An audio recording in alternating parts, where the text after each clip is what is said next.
Assalamualaikum warahmatullahi wabarakatuh. Halo semuanya, di video kali ini saya akan menjelaskan tentang bahasa Indonesia bab 5 yaitu teks eksplanasi. Sebelumnya perkenalkan dulu, saya Anissa Nurmadana Habibah dari kelas 8A nomor absen 03.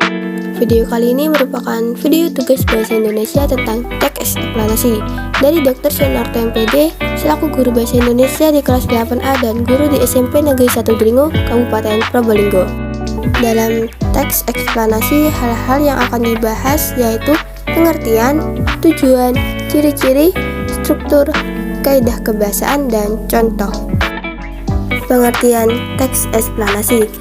Teks eksplanasi yaitu teks yang berisi tentang proses mengapa dan bagaimana suatu peristiwa alam, sosial, budaya, politik, ilmu pengetahuan, dan lainnya yang bisa terjadi. Berbagai peristiwa tersebut selalu hubungan sebab dan akibat. Tujuan teks eksplanasi. Teks eksplanasi memiliki tujuan yaitu 1.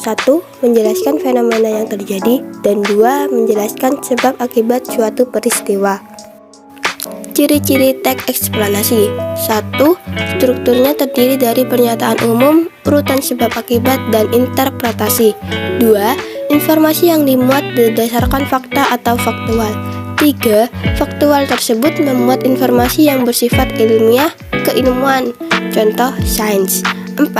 Sifatnya informatif dan tidak berusaha untuk mempengaruhi pembaca untuk percaya terhadap hal yang dibahas. 5. Memiliki atau menggunakan sequence marks seperti pertama, kedua, ketiga, dan sebagainya. Bisa juga menggunakan pertama, berikutnya, atau terakhir. Struktur teks eksplanasi.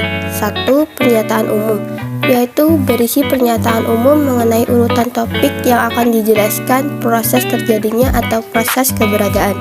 2. Urutan sebab akibat, yaitu berisi mengenai detail penjelasan proses terjadinya yang disajikan secara urut atau bertahap dari yang paling awal hingga yang paling akhir.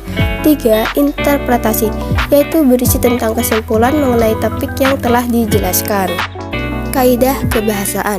Di dalam teks eksplanasi biasanya mengandung ciri kaidah kebahasaan berikut. 1. Fokus pada hal umum atau generik, bukan partisipan manusia. Contoh tsunami, banjir, gempa bumi, hujan, dan udara. 2. Dimungkinkan menggunakan kata ilmiah. 3. Lebih banyak menggunakan verba material dan verba relasional atau kata kerja aktif. 4. Menggunakan konjungsi waktu dan kausal. Contohnya penggunaan sehingga, sebelum, pertama, jika, bila, dan kemudian. 5. Menggunakan kalimat pasif. 6.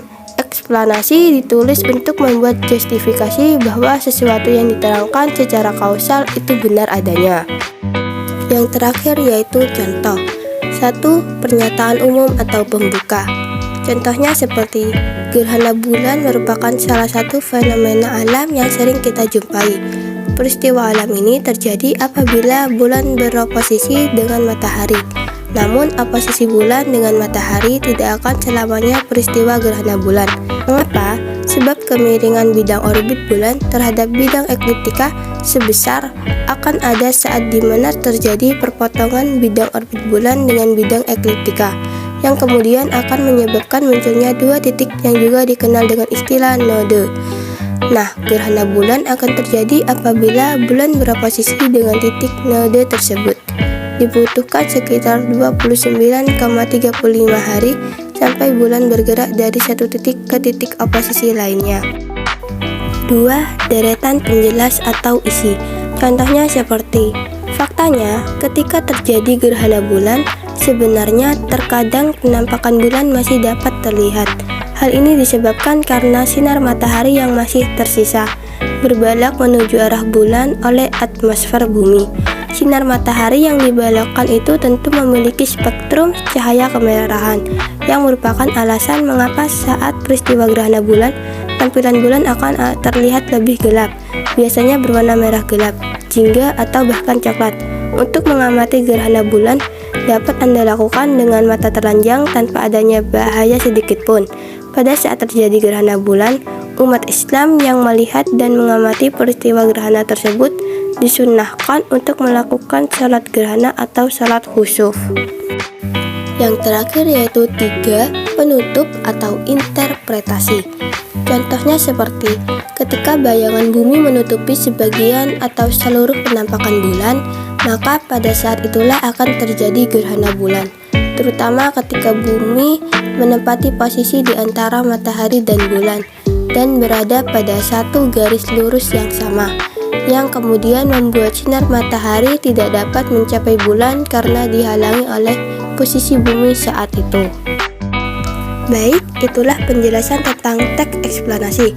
Maaf bila ada salah kata, salah bicara, atau salah menaruh rasa. Saya akhiri, sampai jumpa di video saya berikutnya. Terima kasih dan wassalamualaikum warahmatullahi wabarakatuh.